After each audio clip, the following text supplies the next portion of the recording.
Bonsoir, bienvenue à ce temps de prière. Bien content de vous voir. Avant d'aller plus loin dans la pensée pour aller dans la prière ce soir, je veux vous encourager, frères et sœurs, toi qui m'écoutes, amis, de retourner voir le message de dimanche de Pasteur Guy. C'était trop bon, c'était un maigreuil succulent pour notre âme. Souvent, on dit, donne-nous du steak, on veut du steak, mais je crois que c'était vraiment de la viande, ce message-là qui nous parle dans ces temps où on a de la pression, où on est porté à dire beaucoup de choses, à penser beaucoup de choses. Mais je t'encourage à aller voir le message de dimanche passé, qui était le 23 janvier, si je ne me trompe pas. Donc, ce soir, amen, on continue dans la même pensée que notre vision. Seigneur, j'ai besoin de plus de ta présence, plus de ta puissance. On a besoin de Dieu plus que jamais, de cette puissance, c'est vrai. Ce soir, l'idée que Dieu a mise sur mon cœur, que je veux partager avec vous, c'est « Remplis-moi, remplis-nous, Seigneur ». Et tournons dans le psaume 42 pour lire les 6 prochains versets de ce psaume qui nous parlent justement un peu de cet état d'âme que le psalmiste avait. Il avait soif. Et dans le psaume 42, ça part au verset 1. Tu es prêt? Ça dit « Comme une biche qui soupire sur les lits du torrent ou après des courants d'eau, selon d'autres versions. Ainsi je soupire après toi. » Après qui? Il dit « Ô Dieu, j'ai soif de Dieu, du Dieu vivant. As-tu soif de Dieu? Moi, j'ai soif de Dieu plus que jamais. Je veux être rempli. Je veux Dieu plus que jamais. Le veux-tu? Quand irai-je et paraîtrai-je devant Dieu? » Il se pose la question. Quand irai-je, paraîtrai-je devant Dieu? Mes larmes sont ma nourriture jour et nuit. Il a une tristesse ici. Il y a quelque chose qui le presse, là. Et alors, je me disais sans cesse, on me disait sans cesse, où est ton Dieu? En ce moment, peut-être tu te dis, mais où es-tu, Dieu? Peut-être qu'il y a même des gens qui te regardent et disent, il est où ton Dieu? Où est ton Dieu? Dans tes pensées, qu'est-ce que Dieu fait? Dieu est-il là? Dieu m'a-t-il oublié? Souvent, ça nous arrive. Il se pose la même question. Il dit, où est ton Dieu? Voici pourtant ce dont je veux me souvenir. Voici ce qu'il veut se souvenir. Il veut se rappeler de quelque chose qu'il faisait. Il dit, quand je me repens sur moi, quand je me retourne vers moi, quand je regarde à l'intérieur de moi, il dit, je marchais avec la foule et je m'avançais avec elle jusqu'à la maison de Dieu. Dans les cris de joie, de reconnaissance d'une multitude en fête. Et il va poursuivre, il dit, pourquoi être abattu?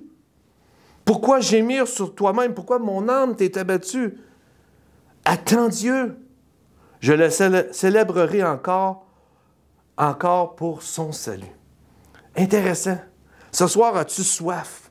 As-tu soif d'être rempli de la présence de Dieu, de son esprit? Je pourrais même dire, ta batterie spirituelle est-elle à pleine capacité? Bonne question, hein? Tu sais, on vit dans l'ère technologique. On est dans l'ère de la technologie, nos cellulaires, nos ordinateurs. On a des ordinateurs puissants en ce moment, les plus sophistiqués qu'il n'y a pas, les tablettes, le dernier cri de la tablette. Et on remarque bien que ces appareils-là qui valent très cher ont besoin de quelque chose. Ils ont besoin d'une recharge. Sinon, tu ne peux pas en profiter ou il ne durera pas longtemps. Et ce soir, je peux te poser cette question-là. La batterie spirituelle, ta batterie spirituelle est à où? L'indicateur de ton téléphone ou de ton appareil indique quel pourcentage? Est-ce que c'est le même pourcentage que ton âme? Es-tu à 10 rempli? Es-tu à 35 rempli?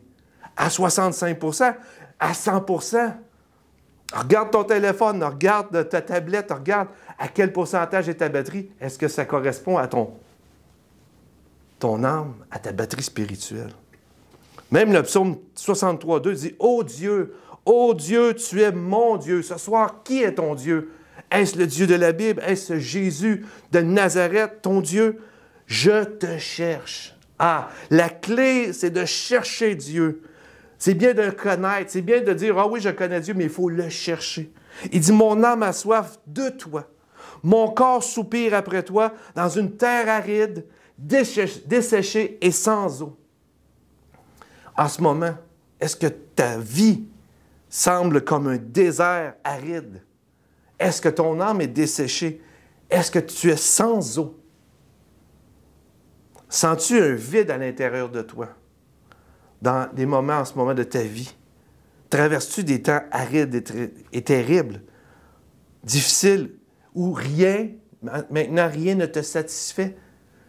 Tout autour de toi ne te satisfait pas. Tu es insatisfait, tu n'es pas rassasié, tu as soif de Dieu. Vous savez, l'eau est un élément essentiel à la vie.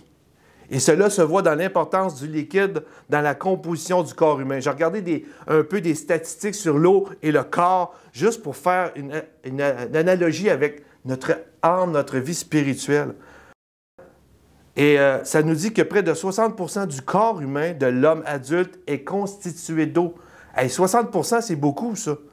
L'eau est vitale pour notre corps et pour notre âme encore plus, je crois. Mais ça dit que l'eau est vitale pour notre corps.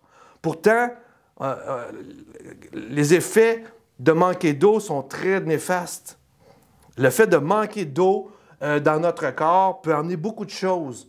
Mais je crois que manquer de l'eau spirituelle, de manquer de Dieu, de manquer de la présence de Dieu, de manquer de lecture, de manquer de prière, de manquer de beaucoup de choses, peut amener une carence dans notre vie spirituelle. Les effets de l'eau dans l'organisme peuvent entraîner une pression, une baisse de pression sanguine, ça nous dit.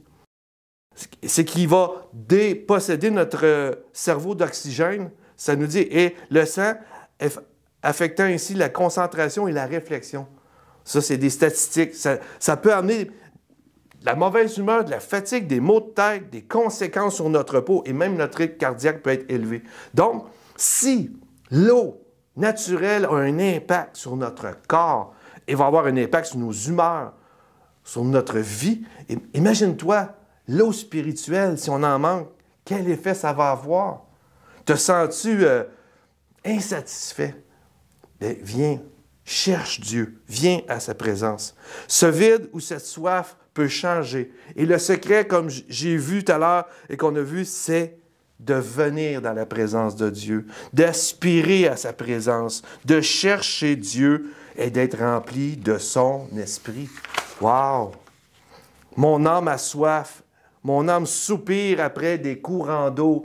Pas n'importe quels, ces courants d'eau-là que Dieu peut nous donner. Le psaume 36 dit « Combien est précieux ta bonté, ô Dieu! À l'ombre de tes ailes, les fils de l'homme cherchent un refuge. » Et ça dit « Il se rassasie de l'abondance de ta maison, et tu les abreuves au torrent de tes délices. » C'est auprès de toi, ça dit « C'est auprès de toi, car auprès de toi est la source de la vie. Par ta lumière, nous voyons la lumière. » Il dit ici « Il se rassasie de l'abondance de ta maison. » Très intéressant. Le verset 5 du psaume 42, on voit aussi cette idée-là. Ça dit « Je veux me laisser revenir des souvenirs qui viennent dans mon cœur, émouvant du temps où j'avançais à la tête du cortège. Je m'en allais vers la maison de Dieu avec la foule en fête, criant à Dieu sa reconnaissance et sa joie. » On a vu ça dans le début du psaume. Les deux parlent de la maison de Dieu. Et tu sais, la maison de Dieu, si on l'interprète comme aujourd'hui, c'est qu'ils avaient hâte de retourner à la réunion le dimanche avec joie parce qu'ils savaient qu'ils seraient rassasiés dans la présence de Dieu avec les frères et les sœurs. Le fait d'aller à l'Église en personne peut nous manquer en ce moment, peut nous affecter, peut t'affecter. Parce que oui, c'est vital la réunion, c'est vital d'aller à l'Église, à la maison de Dieu, parce que Dieu, il est là. On veut louer Dieu ensemble, on veut célébrer Dieu ensemble. C'est vital. Et le psaume 133 le dit, « Voici, il est bon et agréable et doux pour les frères de demeurer ensemble. » Il parle de l'huile dans ce verset-là, de la rosée, de la bénédiction que Dieu envoie quand on est ensemble. Mais ce soir, chercher Dieu, oui, c'est important les réunions, mais dans les temps que nous vivons, chercher Dieu, ça ne dépend pas juste d'une journée. Parce qu'on peut chercher Dieu 24 heures sur 24, 7 jours sur 7. Dieu n'est pas limité. Dieu n'est pas limité. En ce moment, oui, on ne peut pas aller à l'Église. Et c'est drôle comment le psalmiste dit « Je me rappelle le temps que j'allais à l'Église, comment c'était bon. Mais ça me manque, j'ai soif de Dieu. » Ça peut être ton cri « J'ai soif de Dieu. » Sache que Dieu n'est pas limité. Dieu n'est pas pris dépourvu ce soir parce qu'on ne peut pas se rencontrer en vrai, en présentiel, comme on dit. Dieu n'est pas dépourvu. Dieu est un Dieu de l'impossible. Dieu savait que ça arriverait. Oui, Dieu le savait, n'est pas dépourvu. Dieu a pourvu à sa parole, à sa présence qui peut être là 24 heures sur 24, 7 jours sur 7, dans ta maison. En ce moment même, tu peux ressentir l'onction et la présence de Dieu. Jésus a dit un jour cette parole, mais il ne l'a pas juste dit, il l'a crié. Il dit, voici le jour de la fête la plus solennelle, nous dit Jean 7, 37 à 39. Il dit, ce jour-là, Jésus, debout, s'écria. Seigneur, en ce moment, il est debout, il crie. Si quelqu'un a soif, qu'il vienne à moi et qu'il boive. Celui qui a soif et qui vient à moi et qu'il boive, celui qui croit en moi. C'est important, croit en moi, des fleuves d'eau vive jailliront de son cœur, comme dit l'Écriture. Jésus parlait de l'Esprit de Dieu que ceux qui croyaient en lui allaient recevoir en ce moment-là. L'Esprit n'avait pas encore été donné parce que Jésus n'avait pas encore été élevé dans la gloire. Mais ce soir, Jésus est mort et ressuscité, il a été élevé dans sa gloire. Amen. Et il nous invite encore à venir à lui pour boire, pour recevoir l'Esprit de Dieu. Ce soir, Jésus t'invite, Jésus m'invite à remplir mon cœur, à remplir ma vie, à me combler, à charger ma batterie spirituelle. As-tu soif de justice, de vérité, d'écoute, de guérison, de délivrance, de bienfait, d'être rassasié et satisfait? Eh bien, ce soir, la bonne nouvelle, c'est que Jésus rassasie et satisfait pleinement l'âme altérée. Amen. Un dernier verset que ça nous dit dans Apocalypse 22, 17. C'est vers la fin de la parole de Dieu. Vers la fin de la Bible, ça dit l'Esprit de Dieu et la jeune mariée disent, ou l'épouse disent dans Apocalypse 22, 17, « Viens! » Celui qui entend doit dire « Viens! » Ce soir, si tu entends, dis-le avec moi, « Viens, Seigneur Jésus, viens! » Celui qui a soif doit venir. As-tu soif? Viens à lui. Celui qui le veut recevra gratuitement l'eau qui donne la vie. C'est gratuit, ça ne coûte rien, aucun effort. En ce moment même, à la maison, je peux recevoir de Dieu. Je peux être rempli de la puissance de Dieu. Je peux être rempli de l'Esprit de Dieu, rempli de sa sagesse, rempli de confiance et de force dans ces temps difficiles. Nous en avons besoin.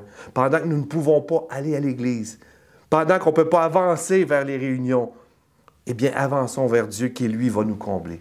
Et ce soir, dirigeons-nous dans ce temps de prière et dire, Seigneur, remplis-moi de ton esprit. Amen. Et après le chant que nous allons avoir, viens nous rejoindre en Zoom. On va prendre un temps ensemble en Zoom pour prier ensemble les uns pour les autres. Donc, bon temps de prière, les gens à la maison. Et si vous venez en Zoom, on va se voir après. Donc, que Dieu vous garde, mais que Dieu nous remplisse. Amen.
Je peux entendre les battements de ton cœur. Je sens la pluie de ton amour. Je sens le vent de ton esprit. Je peux entendre les battements de ton cœur. Remplis-moi, remplis-moi. Inonde-moi de ta présence. Remplis-moi, remplis-moi. Inonde-moi de ta présence. Remplis-moi, remplis-moi, remplis-moi. Inonde-moi de ta présence. Remplis-moi, remplis-moi. Inonde-moi de ta présence. Je sens la pluie de ton amour. Je sens le vent de ton esprit. Je peux entendre les battements de ton cœur.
ta présence.